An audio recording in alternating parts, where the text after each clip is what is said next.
Of course, science is a social construction. This essay at least partially bounces off the title, though not the content, of a book called The Social Construction of What by the philosopher Ian Hacking. The point here being that there cannot fail to be at least some level of social construction in both scientific knowledge and science itself. But is social construction everything when it comes to science or to anything else? Hacking, then, believes that social construction is real. So too does the philosopher Susan Haack, and it's Haack's work, rather than Hacking's, which will be featured in this essay. Examples of social constructs range widely, encompassing the assigned value of money, conceptions of concept of self, self-identity, beauty standards, gender, language, race, ethnicity, social class, social hierarchy, nationality, religion, social norms, the modern calendar and other units of time, marriage, education, citizenship, stereotypes, femininity and masculinity, social institutions, and even the idea of social construct itself. Ian Hacking. Of course, science is a social construction. At least it is in a simple and obvious sense. All scientists are social beings who work within various social contexts. Indeed, theories are constructed by scientists within social contexts. How could it be otherwise? The English philosopher Susan Haack agrees. In her paper, Towards a Sober Sociology of Science, Haack tells us that warrant is social in the sense that our judgments of relevance of evidence depend on our background beliefs. She also believes that scientific inquiry is a social enterprise. Finally, she concludes, the objects of scientific knowledge are socially constructed. Scientific theories are, of course, devised, articulated, developed by scientists. Theoretical concepts like electron, gene, force, and so forth are, if you like, their creation. As can be seen, each statement above is followed by 3 full stops. Thus, most readers will have guessed that Haack qualifies all of her statements, so there is a sense in which what she says is obviously true. After all, isn't it the case that scientific theories are devised, articulated, developed by scientists? Yet the broad political and philosophical conclusions which some social scientists draw from all this are, in Haack's view, false, in more detail. The words electron, gene, and force were all coined by scientists. Does this mean that electrons, genes, and forces are also socially constructed? Indeed, the mathematics and theories used to describe such things were formulated by scientists. However, are electrons, genes, and forces themselves created by scientists?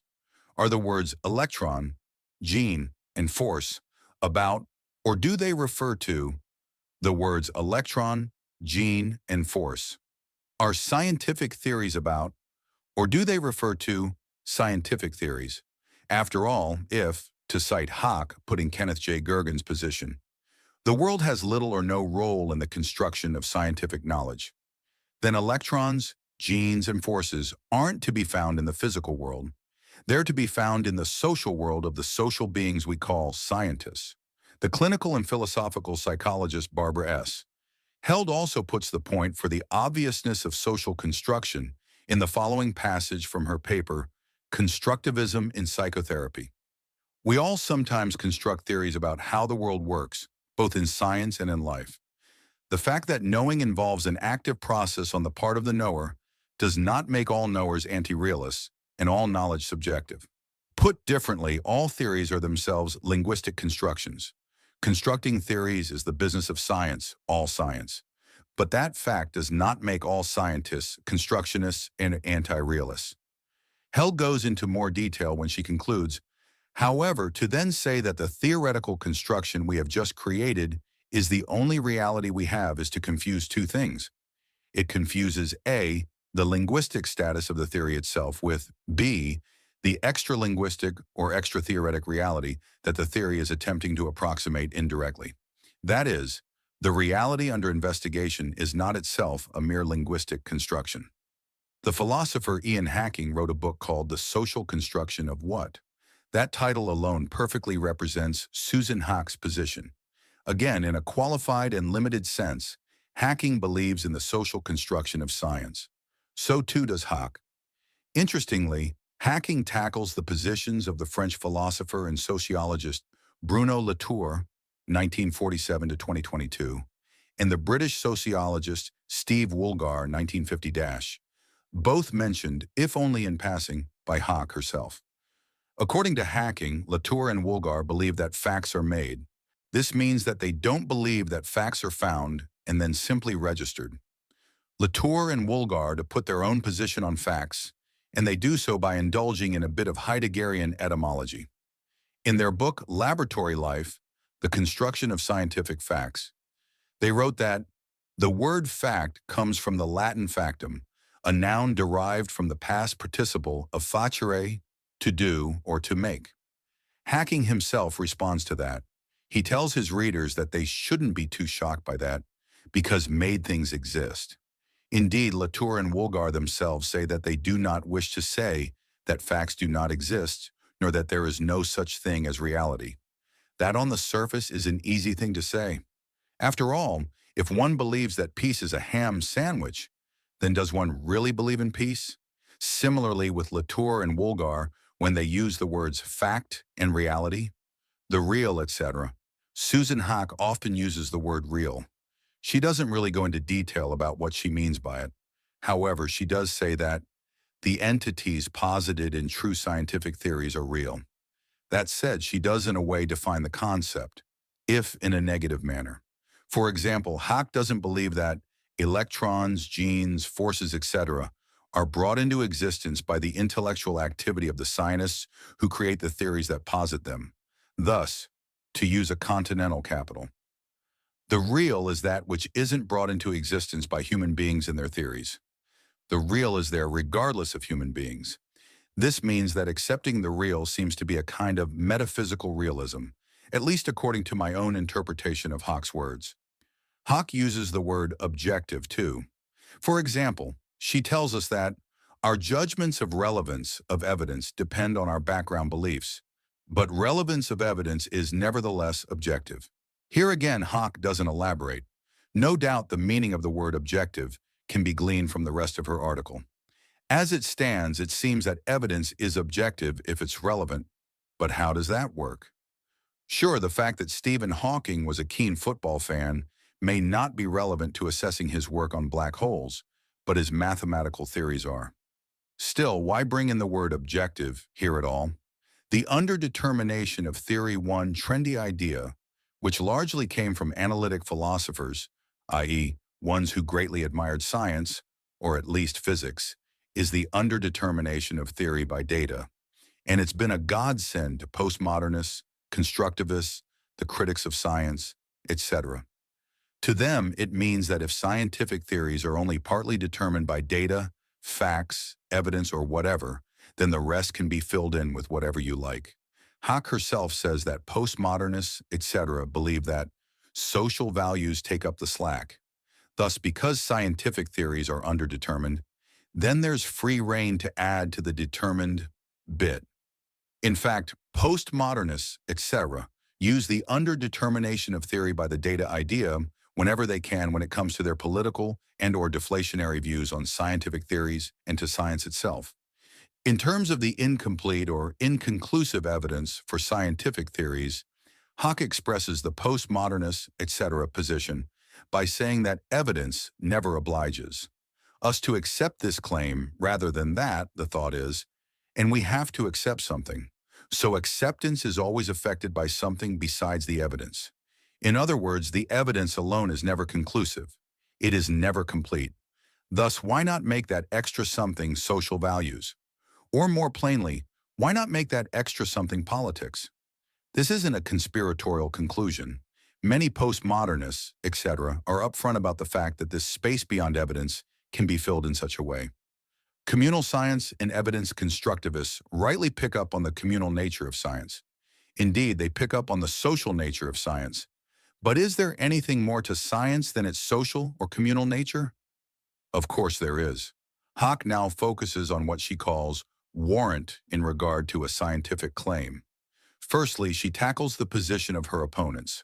She writes, "One misunderstanding is that the warrant status of a scientific claim is just a matter of social practice. Hawke continues by saying that this claim is elliptical for talk of how justified a scientific community is in accepting it. However, how justified they are in accepting it does not depend on how justified they think they are, but on how good their evidence is. But isn't evidence itself dependent on all sorts of prior detail too? Hawke recognizes this when she puts her opponent's position that how good here can only mean how good relative to the standards of community C. Again, Hawke believes that there's more to it than that. So it's not that she denies the relevance of the standards of the community, or that justification occurs within a scientific community. However, if all that were the whole story, then science would be nothing more than mutual navel-gazing among scientists. To quote Richard Rorty, the world would be well lost. In simple terms, justification has the world as part of its picture. Evidence and standards are dependent on the world too. That's because evidence is evidence of something, and standards play their role when it comes to the physical phenomena which are external to the standards themselves. Rival constructivist Susan Hawke cites various individuals and schools within the social sciences who and which take a very deflationary or simply political position on science. She writes, "One thinks of the Edinburgh School's Strong program in sociology of science, allegedly revealing the threadbare fabric of traditional philosophical accounts, or Collins or Gergen's assurance that the world has little or no role in the construction of scientific knowledge, of Latour's or Woolgar's insistence on approaching science as a process of producing inscriptions and thereby constructing facts, of Hubbard's or Blyer's or Nelson's or Longino's announcements that all inquiry is biased by the inquirer's gender, class, or racial perspective, of the proponents of democratic epistemology and the alleged strong objectivity of multiple standpoint theory, and so on.